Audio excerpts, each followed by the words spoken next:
So this is my video response for the TED Talks, The Magic Washing Machine by Hans Rosling, and the Our Century's Greatest Injustice by Sheryl Wu Dunn. So in the Magic Washing Machine, Hans Rosling was talking about how when his mom finally got her first washing machine, she and his grandmother were so excited, and because they'd never seen something like that before, and it was a miracle. He said that his grandmother sat there and watched the washing machine cycle through.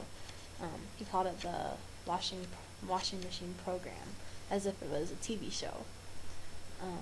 But I agree with that. Modern technology is a miracle. We take it for granted, but he pointed out to us that there's a large percentage of the world that's living under the poverty line and still have to wash their clothes by hand, heat the water up on a fire, and do all that stuff.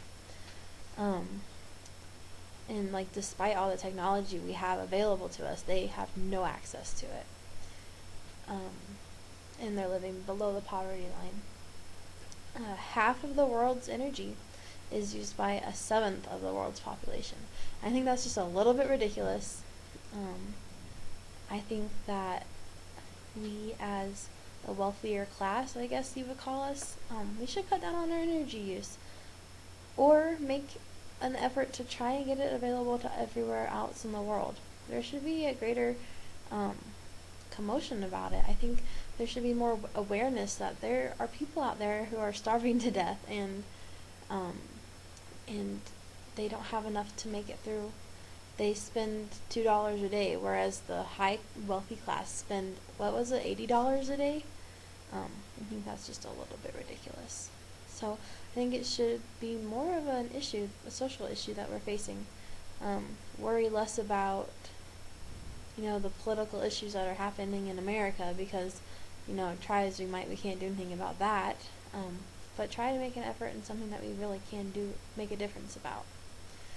And in Sheryl Wu Dunn's video, she's talking about the people in China, and how when you visit Tiananmen Square, you don't see any poverty. It's a beautiful spot, and it's gorgeous, and there's nothing wrong there. It's just beautiful. But when you go out to the real China, is what she called it, there are people living in huts. People who have to pull their kids out of school because they can't afford the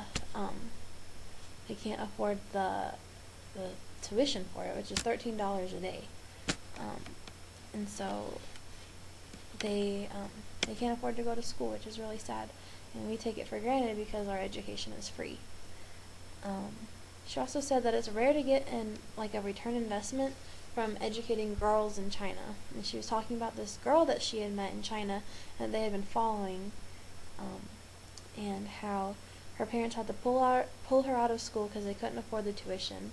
And when they wrote about it in the New York Times, people started donating money for her to go to school. And once she was educated and got her education, she started returning the investment to her parents. She bought her parents a new house with running water and electricity, and they didn't have a pig in the front yard. I think that education is also something that we should be more aware of, that it's not free for everybody. And even though we hate going to school sometimes, and we don't want to go to class because it's boring and it gives us a headache, or we're too tired, there are people that would kill to be in our spot. They would love to be where we are. And I think that we should be more proactive to resolve this problem. And so hopefully in the next few years, and with the conclusion of the Millennial Development Goals, that sometime that education will be available for everybody. And so that's it.